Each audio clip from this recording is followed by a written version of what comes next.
किसानवाणी कार्यक्रम में आज दिन गुरुवार को अपनो साप्ताहिक क्रम है हलो किसानवाणी। किसान भैया हरो, खेती किसानी में कोई भी फसलें हों उनमें कृषि विशेषज्ञों की राय बहुत मायने राखत है। किसानी में समय समय पे फसलों में कई रोग व्याधि कीट व्याधि भी आते हैं। इनमें अपने कृषि विशेषज्ञों को मार्गदर्शन उनकी राय लेके समस्या को समाधान जो है हम किसान भैयरों के लिए बेजा फायदेमंद रहते है। यही कड़ी में अपन अपने साप्ताहिक क्रम में प्रति सप्ताह गुरुवार को कृषि के विशेषज्ञ वैज्ञानिक पशुपालन विभाग से पशु चिकित्सक बागवानी और औषधि फसलें इन सब से जुड़ी जानकारी इनसे जुड़ी समस्याओं के समाधान के लिए स्टूडियो में विशेषज्ञ आमंत्रित करते हैं। आज के अपने कार्यक्रम में भी आप किसान श्रोता भैया बिन्नाहरों की जो इस समय की किसानी की समस्याएं हैं उनके समाधान के लाने और इस समय की किसानी पशुपालन बागवानी से जुड़ी भाई उपयोगी जानकारी के लाने अपने स्टूडियो में डॉक्टर MP दुबे साहब पधारे हैं, जो वरिष्ठ वैज्ञानिक हैं कृषि विज्ञान केंद्र सागर में। श्री सुखलाल वास्केल साहब पधारे हैं, जो कार्यक्रम सहायक हैं कृषि विज्ञान केंद्र सागर में। डॉक्टर DP सिंह साहब पधारे हैं, वरिष्ठ तकनीकी अधिकारी पशुपालन कृषि विज्ञान केंद्र बिजोरा सागर से। हमारे किसान श्रोता भैया हरें बिल्कुल तैयार बैठे हैं हमसे जुड़ के उपयोगी जानकारी लेबे, किसानी पशुपालन बागवानी की समस्याओं के समाधान लेबे। तो बिल्कुल भी देर नहीं लगा रहे हैं, जुड़ रहे हैं हम अपने किसान भैयारों से और उन तक पहुंचाते हैं उपयोगी से उपयोगी जानकारी।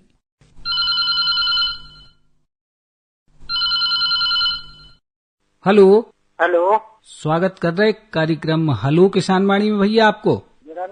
नमस्कार भैया, अब अपना परिचय दे दो। भोले भैया सुनाओ क्या चल रहा हो किसानी में और कौन सी समस्या वे चल रही है। कौन है आज अपने कार्यक्रम में कृषि विशेषज्ञ के रूप में डॉक्टर MP दुबे साहब पधार चुके हैं। किसी में पानी देना। अच्छा, कितने दिन की बोनी हो गई? 35 दिन की बोनी हमारे भोले भैया की हो गई है। और पानी के बारे में जानकारी आपको डॉक्टर MP दुबे भोले भैया जब बताओ कौन सी प्रजाति बोई है, कौन सी किस्म लगाई है गेहूं की?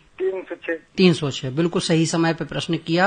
वैसे हम लोग किसान भाइयों को कहते हैं ना कभी इसका पहाड़ा याद रखो, लेकिन 306 और सुजाता या अन्य ऐसी कोई प्रजाति जो 100 हमारे क्षेत्र में हमारी सागर की जलवायु में 135 दिन लेती है पकाव में, 130 से 35 दिन, कभी कभी 140 दिन हो जाती है अगर ठंड लंबी पड़ जाए तो जी। ऐसी स्थिति में पहला पानी बिल्कुल सही है 35 से 40 दिन में हमको किसान भाइयों को इन प्रजातियों में देना है जो लंबी अवधि की प्रजातियां होती हैं। और गेहूं की जो सिंचित प्रजातियां जो लगभग 120 दिन के अंतर्गत पक जाती हैं उनमें किसान भाई ध्यान रखें। भोले भैया के साथ साथ तमाम हमारे जो गेहूं उत्पादक किसान भाई हैं उनको 20 का पहाड़ा याद रहना चाहिए। जी, ऐसी बोनी वो लोग भी संयोजित करते हैं कि हर खेत में वो 20 से लेके 18 से लेके 22 दिन के भीतर उनका पानी पहुंच जाना चाहिए। जी।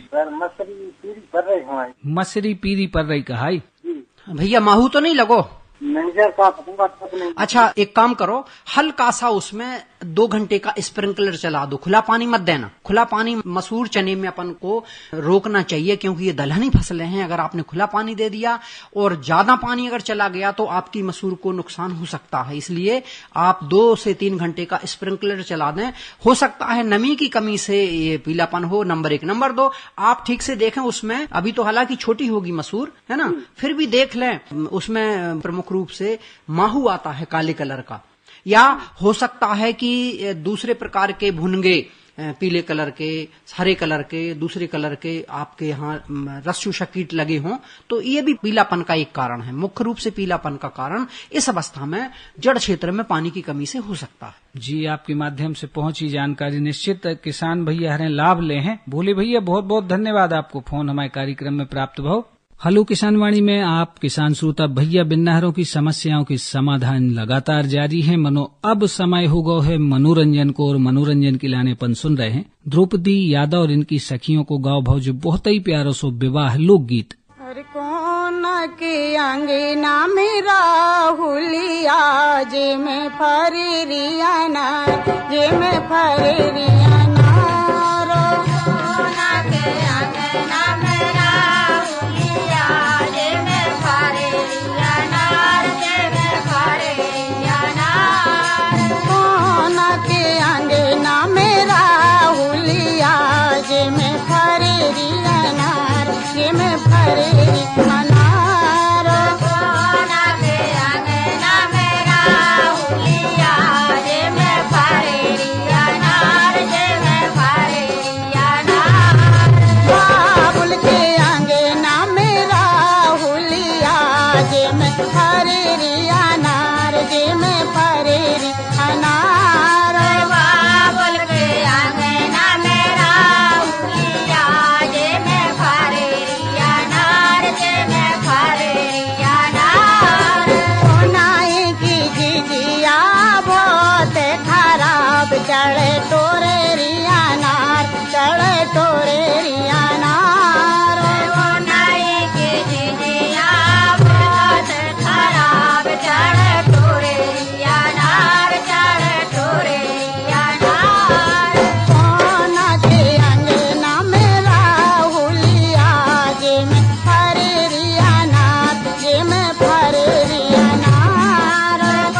चढ़े तोरे रिया नार, चढ़े तोरे रिया नार। बनाई के जीवा पे कट खराब, चढ़े तोरे रिया नार, चढ़े तोरे रिया नार। कौन के अंगना में राहुलिया, जिम हरे रिया नार, जिम फरे रिया नार। कौन के अंगना में राहुलिया, जिम फरे रिया नार, जिम फरे रिया नार। भैया के अंगना यार, भैया के अंगना में राहुलिया, जिम फरे रिया नार, जिम फरे रिया नार। भैया के अंगना में राहुलिया, जिम फरे रिया नार, जिम फरे रिया नार। कौन के अंगना में राहुलिया, जिम फरे रिया नार, जिम फरे रिया नार। कौन के अंगना में राहुलिया, जिम फरे रिया नार, जिम फरे रिया नार।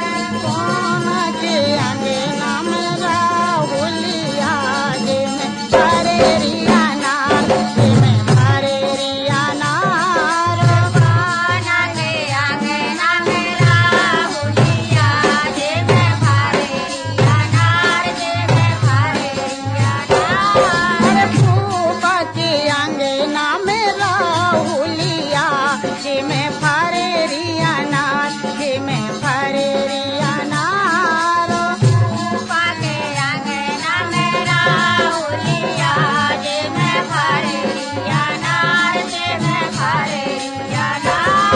अरे वो नाई की जीजिया, अरे वो नाई की जीजिया, होतई है खराब, चढ़े तोरे रिया नार, चढ़े तोरे रिया नार।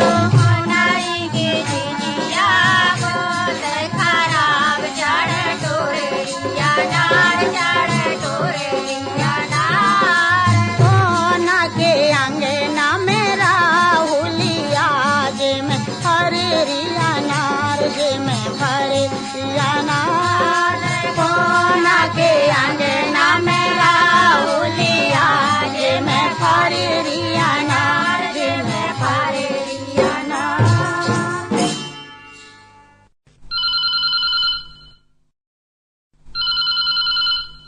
हेलो, हेलो किसान भाई। बिल्कुल सही जगह आपको फोन लगू है। हेलो किसान वाणी कार्यक्रम में स्वागत कर रहे हैं आपको। एकदम ग्राम बोतलाई से लक्ष्मण सिंह बोल रहे थे। लक्ष्मण भैया, कैसी चल रही है किसानी की कारज और का समस्या है? सर समस्या क्या हमें पूछ रही थी, हाँ जैसे जो अपनी जो वर्कआउट है सर, जैसे यूरिया है, डीएपी है, हाँ, इनकी पहचान कैसे करूँ कि ये असली है पर नकली है सर? अच्छा, आप यूरिया या डीएपी की पहचान जानबो चाह रहे हैं, असली है या नकली है? ये बारे में आपको महत्वपूर्ण जानकारी डॉक्टर एमपी दुबे साहब दे रहे देखो हैं। भैया, जो हमारे कृषि विभाग के अधिकारी हैं, किस विकास खंड से हैं आप? पथरिया विकास खंड। जी। आप कृषि विज्ञान केंद्र दमोह जाएं, वहां से विस्तृत जानकारी लें और उसके कुछ परीक्षण होते हैं, उन परीक्षण को, और जो हमारा कृषि विज्ञान केंद्र दमोह है वहां पर लिटरेचर उपलब्ध हो जाएगा। और जब अपन देखें ना, तो उसका कणों का आकार देख के भी हम अपन पहचान जाते हैं। कभी कभी रंग और आकार भी भ्रमित करता है, तो उसके लिए तमाम प्रकार की रासायनिक जो टेस्ट होते हैं वो सही होते हैं। उससे सही पता चल जाता है कि आपका जो उर्वरक है सही है कि नकली है। निश्चित रूप से डॉक्टर साहब, लक्ष्मण भैया ने प्रश्न बड़ा महत्वपूर्ण प्रश्न करू है। जो खाद आपको सरकारी संस्थान से अथवा डीलर के यहाँ से मिल रहा है, ये एक मान के चलिए कि आपको अधिकृत डीलर है तो वो नकली खाद नहीं बेचेगा, क्योंकि खाद बेचने के पहले जो गोदाम होती है, चाहे सरकारी गोदाम हो चाहे किसी व्यापारी की दुकान हो, उसकी सैंपलिंग की जाती है। सैंपलिंग का परीक्षण आने के बाद ही उसको अधिकृत किया जाता है कि आप इस खाद को या उर्वरक को बेच सकते हैं। जी। सर, जो है यूरिया ऐसा ही कोई छिड़काव अपन मतलब कैसे मतलब उसी करके कि पानी देते हैं या फिर उसके बाद में? देखिए भैया, हमारा सुझाव ये है कि अभी हमने चर्चा की थी किसानों से कि खुला पानी नहीं देना है। ओके, चिड़िया हैं आपके पास? हाँ सर, अमूमन सभी किसानों के पास नीरज जी चिड़िया होने लगी हैं। उचित होगा कि आप शाम को यूरिया का भुरकाव कर दें समान रूप से प्रति एकड़, जो भी आप पैमाना निर्धारित किए हैं विशेषज्ञ की सलाह पर। इसके बाद तुरंत आप पानी चला दें 8 से 10 घंटे का। यकीन मानिए वो यूरिया जड़ क्षेत्र से बाहर नहीं जाएगा पानी में घुल के। और अगर आप मान लो पहले यूरिया नहीं छिड़क पाए हैं, आपकी स्प्रिंकलर चालू हो गई है, चिंता मत करिए। जैसे ही आपका खेत चरने लायक हो जाए आप यूरिया का भुरकाव कर दीजिए। दोनों विधि सही हैं। लेकिन जब बहुड़ा का पानी देते हैं, फ्लड इरिगेशन देते हैं, खुला पानी देते हैं, तो उसमें किसान भाई बिल्कुल गलती ना करें कि पहले यूरिया छिड़ेंगे फिर वो पानी चलाएं, क्योंकि पूरा का पूरा लगभग पूरा 90% जो यूरिया है ना वो नीचे चला जाएगा, झील में चला जाएगा। उसका फायदा हमारे किसान भाइयों की फसल को नहीं मिल पाएगा। जी, निश्चित रूप से उपयोगी जानकारी तमाम किसान भैयारों तक पहुंची। बहुत बहुत धन्यवाद लक्ष्मण भैया, हमें यहाँ आपको फोन प्राप्त भव। आप किसान श्रोता भैया बिन नहरों की खेती किसानी पशुपालन बागवानी की समस्याओं की समाधान जारी है। ये बीच में अपने स्टूडियो में डॉक्टर डीपी सिंह साहब पधारे हैं। डॉक्टर सिंह साहब पशु चिकित्सक हैं। सिंह साहब हमारे किसान भैयारों की लाने पशुपालक किसान भैयारों को जाड़े में पशुओं की देखरेख में कौन कौन चीजों को ध्यान रखने हैं, जरा ये बारे में जानकारी देवे। किसान भाइयों नमस्कार। ठंड के मौसम में अपने पशुओं को खान पान के साथ साथ पहले उनको सुरक्षित रखने की जरूरत पड़ती है। लेकिन जैसा इस समय का मौसम चल रहा है, दिन के समय में बहुत अच्छी धूप हो जा रही है और शाम के समय में मौसम ठंडा हो जा रहा है। तो हमें ये सुनिश्चित करना है कि शाम के समय में अपने जानवरों को छाया वाली स्थान पर रखें जहाँ की ओस भी कम गिरे, साथ ही जो ठंडी हवाओं से भी उनका बचाव हो सके। ये तो हो गई उनके रखरखाव की बात। दूसरी बात कि हमारे जो जानवर होते हैं वो किसी भी प्रकार का कहीं भी पानी पी लेते हैं, तो इस मौसम में विशेष रूप से हमें उन्हें ठंडा पानी न पिलाते हुए या हैंडपंप का या पंप का ताजा पानी पिलाएं। अगर जो जानवर चरने नहीं जाता है, जो घर में रखते हैं, उसे हम थोड़ा सा पानी को गर्म करके पिलाएं, जिसको गुनगुना पानी बोलते हैं, उस तरह का पानी पिलाएं, तो जिससे उनको सर्दी और किसी तरह की भी बीमारी का सामना नहीं करना पड़ेगा।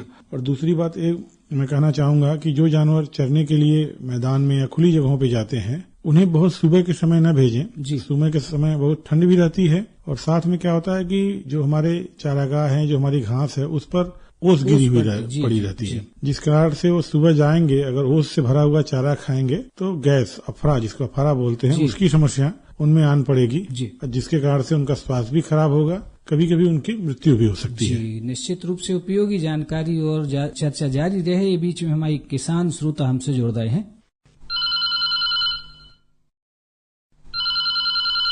हेलो जयराम जी साहब। जयराम जी भैया, स्वागत कर रहे साप्ताहिक क्रम हलो किसान वाणी में। जी, परिचय दे दो अपनो। ग्राम पेपलिया भरई, पोस्ट परसरा, तहसील बेगम, जिला रायसेन से जगत सिंह चढ़ार। जगत भैया, का चल रहा किसानी में का समस्या है? जी सर, जी पशुओं के डॉक्टर साहब हैं? बिल्कुल, स्टूडियो में डॉक्टर डीपी सिंह साहब पधारे हैं। अपनी समस्या बताओ। जी सर, हमारी एक पड़िया है 2 साल की। हाँ, उसको खता होगा। चलो, आपको बहुत उपयोगी सी जानकारी डॉक्टर साहब दे रहे हैं, जानकारी ले लो। कहाँ पर हुआ है पुड़िया? जी नाक के बगल में हुआ है। अच्छा, तो कितना बड़ा है?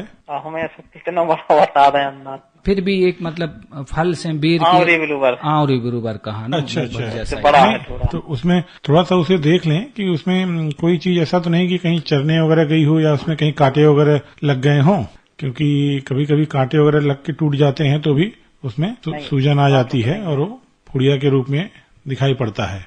अगर इस तरह का नहीं है तो जो आपके यहाँ नजदीकी पशु चिकित्सक होंगे उनको बुला करके दिखाना पड़ेगा, क्योंकि बिना देखे उसका उपचार बता पाना संभव नहीं है। लेकिन एक बार आप उसे छू करके जरूर देखें कि अगर मान लीजिए छूने से उसको दर्द होगा या कुछ होगा तो वो अपना हटाएगी। अगर नहीं है तो किसी नजदीकी पशु चिकित्सक को बुला करके उसका निरीक्षण अवश्य कराएं। जी जगत भैया, और कुछ जानकारी चाहत का? जी बस यही जानकारी चाहिए थी सर। बहुत बहुत धन्यवाद जगत भैया, आप हमारे साप्ताहिक क्रम हलो किसान वाणी से जुड़े। बहुत बहुत धन्यवाद। Hello sir. जी हेलो, हमारी बात किसान वाणी में हो रही? बिल्कुल, किसान वाणी में हो रही। और किसान वाणी के साप्ताहिक क्रम हलो किसान वाणी में अपना परिचय दे दो भैया। सर, हमारा नाम है ऋषभ राय और हम ग्राम मसुआसी के रहने वाले। ऋषभ भैया, मसवासी बहेरिया से। जी जी सुनाओ सब भैया, का समस्या ले आए किसानी में? सर, हम जान वो चाहते हैं कि मिट्टी के स्वास्थ्य से फसल पे कछु प्रभाव पड़त है उपज में। बड़ो महत्वपूर्ण प्रश्न है और आपको ये विषय पे जानकारी अपने कार्यक्रम में पधारे वास्कील साहब दे रहे हैं। सुनो ध्यान से। जैसे मिट्टी के स्वास्थ्य अगर खराब रहेगा तो उसका उत्पादन भी कम होगा। अपना शरीर स्वास्थ्य खराब रहता तो हमारा किसी काम में मन नहीं लगता है। उसी प्रकार मिट्टी का भी, जब मिट्टी में कहीं पोषक तत्वों की कमी होती है तो उसमें फसल पे उसका इफेक्ट पड़ता है। जैसे कि फसल को भी अपना जीवन चक्र पूर्ण करने के लिए 17 पोषक तत्वों की आवश्यकता होती है, जिसमें nitrogen, phosphorus, potash, sulphur, boron, इस तरह से उसमें 17 पोषक तत्वों की आवश्यकता होती है। तो हमें अपने खेत की मिट्टी का टेस्ट करवाना जरूरी है। जैसे अभी खरीफ की जो फसल कटने के 15 दिन बाद अपने खेत से 8 से 10 जगह की मिट्टी ले, और मिट्टी लेने का कुछ सावधानियां है उसमें। उस जगह से ना ले जहां पर हमने फर्टिलाइजर पड़ा है या मेड़ के जो पास में है, ऐसी जगह से मिट्टी ना ले। मिट्टी लेने के लिए आपको मेड़ से 3 फीट अंदर इस प्रकार से अपना एक खेत है उसमें 8 से 10 जगह से आप वी आकार का गड्ढा बनाकर जो ऊपरी लेयर है मिट्टी की उसको निकाल दिए, और उसमें 10 से 15 सेंटीमीटर में वी आकार का गड्ढा बनाकर उसमें से 8 से 10 जगह से मिट्टी लेकर एक तसला में आप उसको रख लीजिए। और उसको रखने के बाद में उसको 4 हिस्से में कर लीजिए। उसमें से 3 हिस्सा आप फेंक दीजिए और एक हिस्सा रख लीजिए। ऐसा तब तक करिए जब तक कि हमारे पास 500 से 600 ग्राम मिट्टी ना बच जाए, और उसमें अगर कंकर पत्थर है तो उसको निकाल दीजिए। और ये खेत के हमने जो सैंपल लिया है उसको एक पॉलीथीन में रख कर उसमें एक चिट्ठी डालिए, अपना नाम, रकबा, सर्वे नंबर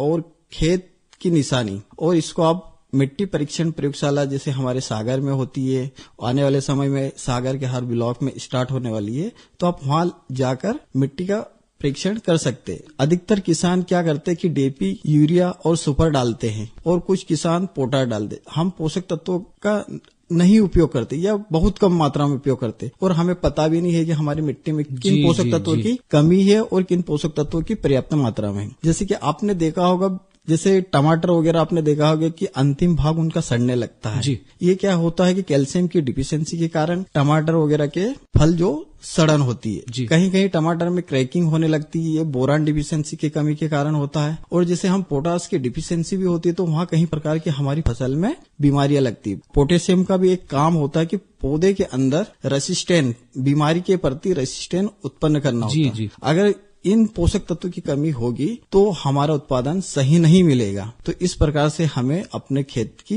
मिट्टी परीक्षण अवश्य करना है। निश्चित रूप से किसान भैया ने बात को समझे हुई है कि खेत की माटी में तत्वों की कमी ढेर सारी दिक्कतें पैदा कर सकते हैं। चर्चा को क्रम जारी रहे, एक बार फिर पहुंच रहे हैं मनोरंजन के क्रम पे, और मनोरंजन कर रहे हैं अपन एक बहुत ही प्यारी सी लोक भजन से, जिसको गा के सुना रहे हैं राम गोपाल नायक और इनके संगी साथी। हर मन लागो मोरो रामो, मेरे मन लागो मोरो रामो, मेरे मन लागो मोरो राम।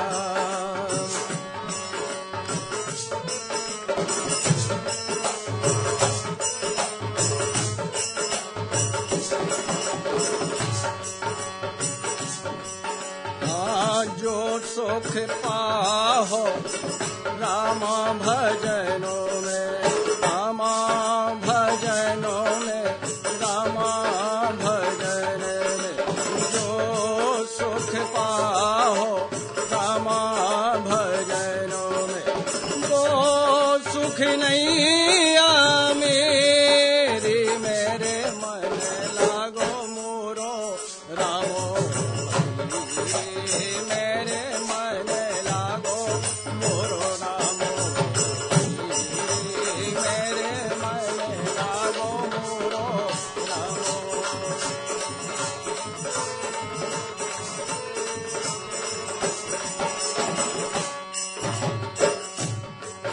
है भली बुरी सबकी सुन ली रे, भली बुरी सबकी सुन ली रे, कर गुजरान गरीबी मेरे मन लागो मोरो राम,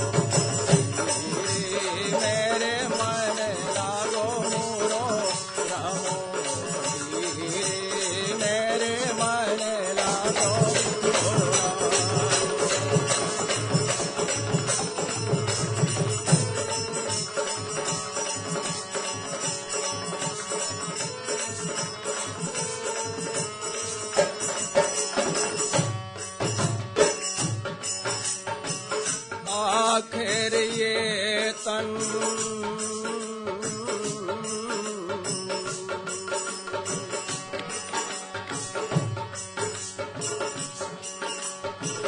आखिर ये तन खाक बनेगा, खाक बनेगा भैया, खाक बनेगा।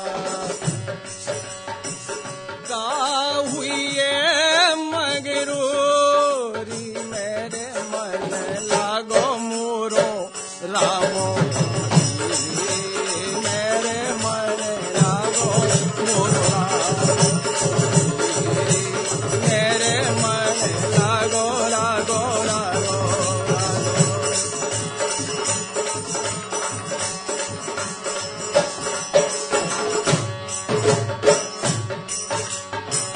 कहा तो कबीर सुनो भाई सारो, कहा तो कबीर सुनो भाई सारो, कहा तो कबीर सुनो भैया साधु, सुनो भैया साधु, कहा तो कबीर सुनो भाई साधु। साहब मिले हैं सबू जी मेरे मन लागो मोरो रामो, मेरे मन लागो मोरो रामो, मेरे मन लागो मोरो रामो, फकीरी मेरे मन लागो मोरो रामो।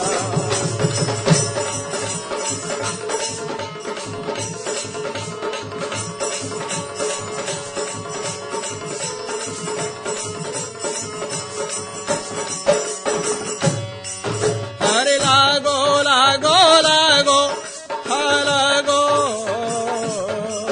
मन लागो मोरो राम, फकीरी मेरे मन लागो मोरो राम, मन लागो मोरो राम।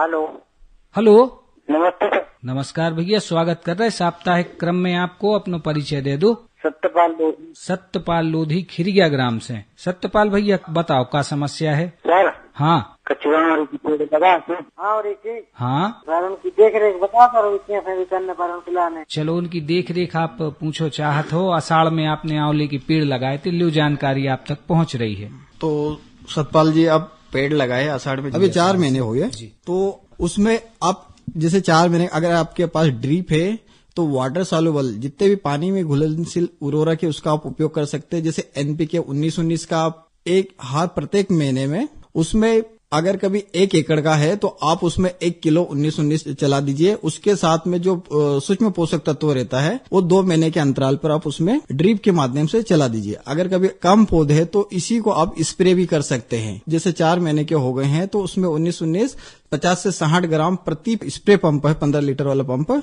उसमें आप डालकर स्प्रे कर दीजिए। और इसी तरह से आप उसमें सूक्ष्म पोषक तत्वों का भी स्प्रे कर सकते हैं। और फरवरी मार्च में आप उसकी गुड़ाई कर दीजिए, थाला बना दीजिए और उसमें पूर्ण सड़ी हुई गोबर की खाद और वर्मी कंपोस्ट उसमें डाल दीजिए और उसकी सिंचाई करते रहिए समय अनुसार। जी सतपाल भैया तक निश्चित रूप से बहुत उपयोगी जानकारी पहुंच गई। बहुत बहुत धन्यवाद सतपाल भैया। तो भैया जो तो आज दिन गुरुवार को अपनो साप्ताहिक क्रम हलो किसान वाणी अपने कार्यक्रम में आप किसान श्रोता भैया बिन्नाहारों की किसानी, पशुपालन, बागवानी से जुड़ी जो समस्याएं थी उनके न केवल उपयोगी से समाधान उन तक पहुंचे, इस समय किसानी में कौन कौन बातों को ध्यान रखने हैं, पशुपालन में पशुओं की कैसी का देखरेख रखने हैं, ये विषय की भी उम्दा सी जानकारी आप किसान श्रोता भैयारों तक पहुंची। आज के अपने कार्यक्रम में डॉक्टर MP दुबे साहब पधारे थे। आप वरिष्ठ वैज्ञानिक हैं। डॉक्टर DP सिंह साहब पधारे, वरिष्ठ तकनीकी अधिकारी पशुपालन कृषि विज्ञान केंद्र बिजोरा सागर से। श्री सुखलाल वास्केल साहब पधारे, जो कार्यक्रम सहायक हैं कृषि विज्ञान केंद्र सागर में। दुबे जी, बास्केल साहब, सिंह साहब, आप सभी जने हमारे कार्यक्रम में पधारे। हमारे किसान श्रोता भैया बिन्नाहारों को इतनी उम्दा और उपयोगी सी जानकारी दी कि लाने आप सभी जनों को बहुत बहुत धन्यवाद।